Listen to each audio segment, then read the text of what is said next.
today I'm going to be making some new channel art. My initial YouTube banner was a placeholder. It was always a placeholder. I never intended to keep it for very long. But now that I am nearing, at time of recording, I am nearing 500 subscribers, I think I should hop to it. One thing you don't know until you start YouTube is just how much time it takes to make each video. If I don't make a video about it, I probably won't have time for things like this.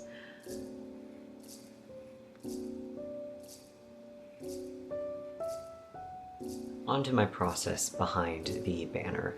I wanted my channel name, which is just my name, in a nice font, as it were, with some nice decorations around it. I didn't want it to be too complicated, I didn't want it to be too cluttered, I wanted it to represent the general vibe my art gives off of dark, moody colors, without being overcomplicated or too detailed. So, pulling from Art Nouveau, I actually quite a while sketched out the concept for this banner, and I'm only just now painting it. I ended up just copying the thumbnail design, basically to a T. It was a very simple design, so I just copied it by eye. And then the writing I did by making some guidelines and looking at some cursive writing samples for inspiration. I assure you my handwriting is not that nice in real life, although I do write in cursive majority of the time.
I used the Schminke Tundra Violet Super Granulating Watercolor for the background because I wanted something that was both interesting, I didn't want it to be too boring, but I didn't want anything too detailed because it is supposed to basically just be a decorative background for some writing.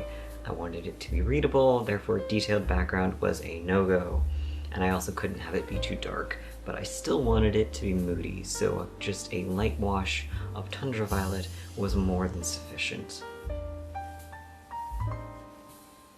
I went with a dark brownish purple for the vines. I'll have the actual color name below as I cannot remember it at the moment, but a dark purplish brown paint for the vines themselves because I knew compared to the actually purple background, or actually very purpley blue background, that it would look like a very lovely brown and it wouldn't contrast it too much.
For the leaves, I just used a nice granulating olivey tone and then added a slightly darker wash over half of the leaf on each leaf to give them a little more dimension.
For the writing, I went in with gouache so that it would be nice and opaque and have a cleanness that the rest of it didn't have to make the lettering sharper and easier to read.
I'm very pleased with how it turned out. I think the text especially turned out very nice, far beyond my own expectations. I don't practice calligraphy or anything, I just refine with a sketch until I think it looks good and copy it over in paint, so who knows how it's gonna turn out when I'm started. And with all that done, all that was left to do was take some pictures and put it on my YouTube channel. Quite frankly, I have no idea if it'll be up in time for this video. I do have a very busy week at the time this video is gonna go up, but I am hopeful. And if it's not, it will be up very, very soon. It was about time. With all that said, I hope you enjoyed. I hope you'll stick around. Please feel welcome to follow, like, click the bell icon to actually get notified of when I put a video up, and, of course, for the sauciest of my viewers, please feel free to leave a comment. I hope you have a lovely day, and I will see you next time.